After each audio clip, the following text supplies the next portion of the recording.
All right, welcome everyone. We are back with Motorcycling Australia Women's Committee, Women in Motorcycling interview, and today we have Laura Brown. So we're delving into the world of superbikes, road bikes, and we were just having a little chat off screen, and I did a stay upright rider training day, probably 5, 6, 7 years ago, a very long time ago, and Laura was there. So we have met before, such a small community, which is really cool. So Laura, take it away, introduce yourself and how you got into the sport, and tell us all a little bit about yourself. Thanks, Gemma. Okay, so my name's Laura Brown, as Gemma just said, and I've been riding motorcycles for, it's about five, maybe 6 years now. I was introduced into the world of motorsports by a friend who started pilling me around on his road bike. Not long after that, I think it was only like 3 months, I decided that I wanted to get my own bike. And from there, I started doing track days. And as Jemma just said, I remember one of my first track days was a stay upright female only day, I think. And she was there, and I was kind of in awe of how awesome she was, funnily enough. And from there, I had a friend give me up my road bike to a race bike. Did one St. George club around, was so excited by the fact that, you know, I was racing and the adrenaline and all of the above. And then a week later, I got my first actual race bike, a 300 Ninja. And yeah, I guess the rest is history. And then it's one of those things that I think once you start doing it, you just can't get out of your system. You just want to keep, you know, doing more and more. So that was basically my introduction into the world of motorsports. Cool, that's very, very cool. And so at the moment though, the world has changed a lot since when we first met and with COVID. So how's 2020 been treating you?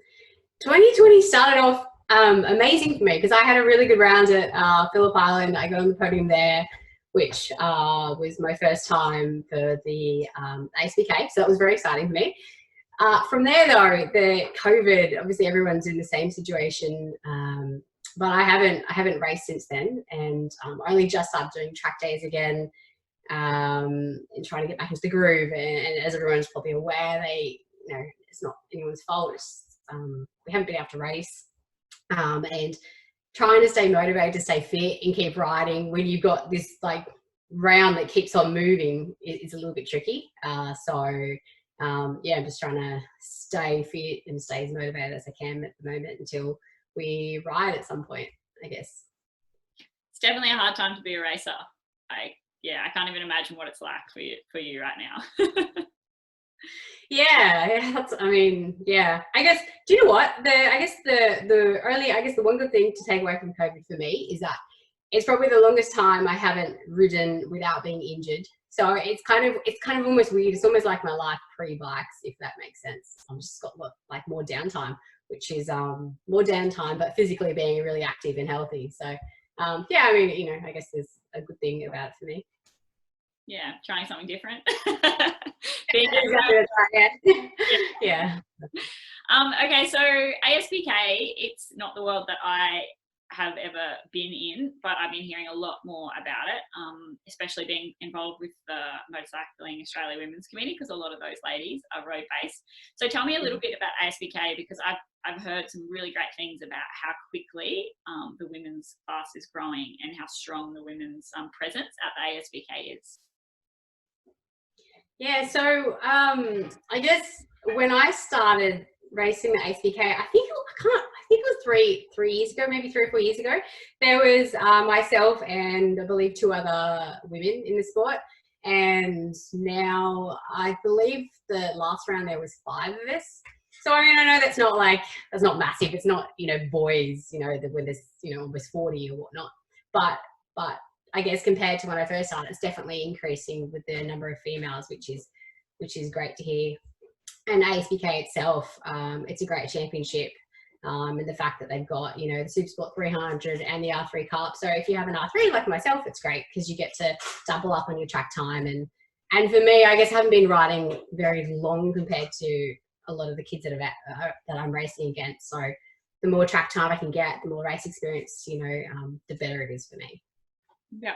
So have you ever ridden on the dirt, or you solely went from a pillion to road track days to racing? So the answer in short is yes, that's my history. I do own a dirt bike though, which I haven't really ridden very much. I mean, I don't really have an excuse at the moment, to be honest. But you know, while doing track days and racing, it was really just a time factor. But yeah, my history is from a road bike, pillion to track day and racing, and then a couple of years after I started racing on the road, it was advised that I get a dirt bike and learn how to slide in the dirt, and that would in turn make me a better racer if I was better at that. Okay. But I can't say I'm very good at the dirt. I'm nothing like yourself. Yeah. No, because you know, as a dirt bike rider, you can sort of ride almost anywhere, but being a road rider, you're very limited, and it's expensive, isn't it, to get on the track?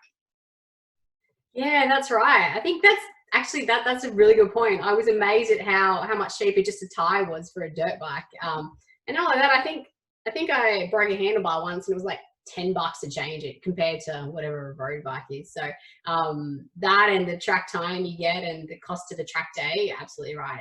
Dirt is much more, I guess, much cheaper. I think for me, my location being like in the sort of city area of Sydney, there's not a whole bit of areas close by that I can actually go dirt bike riding. So for me, it's like a day sort of decision, day trip to go out somewhere to go dirt bike riding, just for my location purposes. But yeah, it's definitely much cheaper. Cool. I'll have to get you to one of my campouts in the future. Yeah, that would be good actually. Yeah, I've got to Queensland when they open the borders up again. Yeah. All right, cool. So you are a very interesting lady outside of riding bikes as well. So I had a little bit of a peruse around information I could find on the internet, and I come across a lot of other things that you do outside of riding bikes. So tell us a little bit about that. Okay, so I guess not so much at the moment because of COVID and the situation, but I used to compete in Latin America. So that was very exciting. Went overseas to the UK to do that. That was very intense. Similar, I guess, training and dedication as to riding a motorcycle. Apart from that, I'm a veterinarian, so I do that full time. I'm at the moment, I'm quite lucky because I haven't really been affected by COVID with my work. But that's also a very full job. It can be very stressful and emotional at times as well when it comes to people and their pets and the owner's emotions and whatnot. But there's definitely a big contrast between obviously being a veterinarian and then getting on a motorcycle and racing against 40 other people. So yeah. Yeah, that's cool. And so with the dancing background, that's really cool. When I coach junior girls that also do dance, it's amazing how much understanding they have of their body and how to move their body, and it instantly makes them a better rider, which is, you know, not a crossover that you would think would be helped dancing and motorcycling, but it totally does. It's funny you say that because I think it must be the case because I took to riding bikes quite easily. Like it's like it wasn't ever a real challenge as such. I mean, obviously racing's challenging, but the actual mechanics of riding a motorbike and balance and it came quite naturally to me. And maybe it is to do with the dancing. I used to horse ride a lot, so I used to think, oh, maybe because I was a horse rider, I kind of put that onto motorcycling. But maybe, yeah, it's definitely. I guess you've got better coordination being a dancer, as you've said.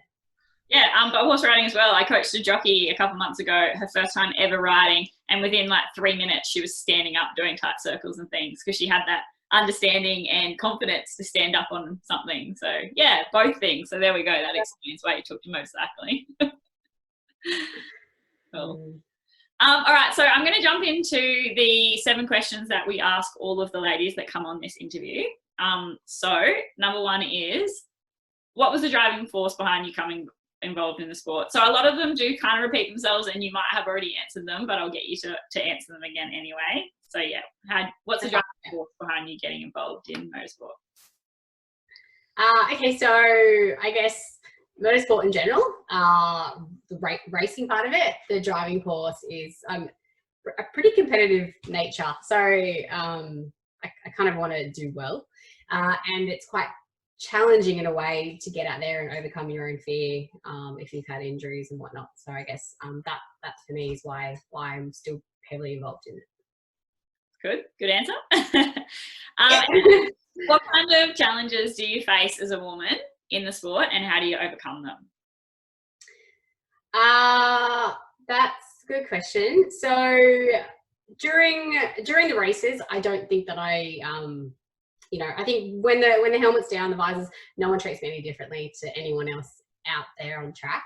I think when I'm not racing and when you are around the track, it's a little bit different, because there's not, as you know, there's not many women in the sport, and you may have a track where there's 400 or 500 men and maybe there's 3 women. So from that aspect, it can be a little bit daunting. I think now I'm so used to it though. Maybe to begin with it was more of a daunting factor, but now it's, I don't know, now I just feel like one of the guys. So yeah, it's all right now. All right. And so what is the greatest gift that this sport has given you? The greatest gift, I think, a real challenge to myself and being able to see how far I can go and overcome my own fears. And I think I say that because I've had a lot of injuries. I'm not sure if you're aware of the injuries I've had, but I've been quite unlucky in a lot of crashes and broken a lot of bones. And so getting back on the bike and then going faster again, and then overcoming fears. I think so. The sport, in that aspect, to show me what you can do if you put your mind to it. So yeah. Yeah, that's really great. It's one of the things that I like most about bikes as well, and is that you can overcome anything, which is really cool. All right, what do you love most about your sport? Okay, so what I love most is the fact that if I've had a stressful week at work or a bad day, you can put the helmet on, go for a ride, and you automatically forget about all your stresses or anything that you may have been thinking about during the day. I think it's, in a way, it's really good meditation, because you can't think of anything else, especially when you're going fast, because if you do, obviously it's quite dangerous. So for me, it's just the fact that I can put the helmet on and all I need to do is just think about riding and yeah. Yeah, cool. So I've always been dirt, but the last probably 2 years, I've borrowed the Husqvarna Bit Pillin and the Husqvarna Start Pillin and done a few social rides.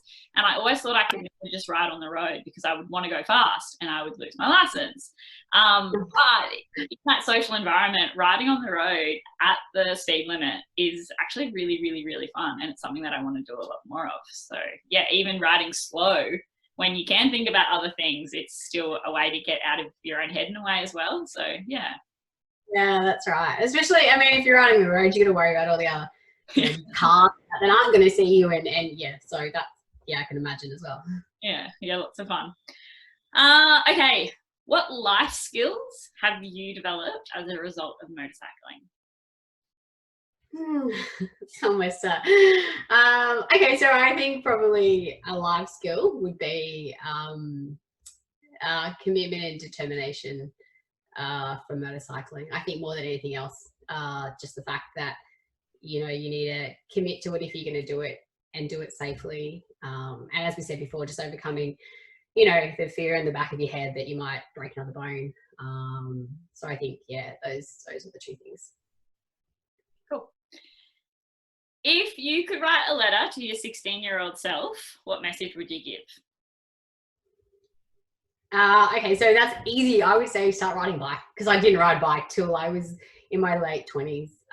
So I would, I wish I was riding bike since I was a kid. I would just tell myself to start riding, because that would be awesome if I started earlier, because then I might have retired by now. And so probably what I'd say. That's a really great answer. Very positive. Just do it. I love it. Okay, and last but not least, what is the most popular question you get asked about motorcycling? Okay, so probably I would say from people that don't ride motorcycles, Often I ask why I do it because everyone thinks that it's quite dangerous, and I guess like the reality is it can be, right? So that's probably the most common question I get asked. Why do I do it when I am a veterinarian? And I think that they think that that means I won't be racing motorbikes because they're worried about the safety level. So my answer is generally just because I love it so much, and I couldn't at the moment imagine my life without riding a motorcycle. So you've got my cousin too. You popping the head up in the background. Yeah, just say hello. Yeah. Do you think that you ever get asked a question about bikes because you're a woman that a male wouldn't get asked? I guess maybe just the questions you asked me before, and the fact that what's it like, riding with all the other males out there. I'm sure the males don't get asked that question. So from that, probably the most common question I get asked. And maybe as well, actually, people do ask if they give me any slack out on track or, are any nicer to me at all. But yeah, I mean, if anything, I think that they're more likely to want to beat me, because I'm a female. They don't want a female beating them. So yeah, maybe those two questions. Yeah. Cool. So just wrapping it up because you've got to get to work, but is there anything else that you'd like to add, or any, parting remarks to get more women involved in the sport in any way? So yeah, I think that if you're a female listening to this and you're a little bit not sure about getting on a motorbike and in my world starting to road race, I guess I'd sort of encourage you just to give it a go. And there's so many people that are lovely that will help, and it's something that you won't regret doing it, even though it can be quite daunting and quite scary, especially remembering back to my first time I ever went on the track. It's pretty scary, but it's well worth the reward of it. So yeah, I'd probably encourage girls to get out there and give it a go. And if you've got any questions or you're scared, then just ask for help. Everyone's so lovely and they'll help. So yeah. Cool, that was great. All right, well, thank you so much. And I look forward to when the ASBK season eventually kicks back off again, and I can see how you're going. And yeah, great. I will hopefully get you to one of my dirt campouts in the future. Yeah, that'd be awesome. Yeah, I'll look into that. That'd probably be really good for me, actually. Yeah. Maybe some bike and yeah. Are you doing it at the moment? Yeah, I've got one in New South Wales actually in 2 weekends' time, but it's a little bit play it by ear, of course. We'll see what happens. But we're it was originally going to be at Cessnock, but I think we might move it to a really pretty property at Gloucester. So I'm just getting feedback from the girls whether they're happy to move at this point, a little bit further out of Sydney as well. That's true. Okay, good. All right, we'll have to keep an ear open for it. Yeah, no, sounds really cool. And yeah, good luck with everything. Thank you. Thanks, Gemma.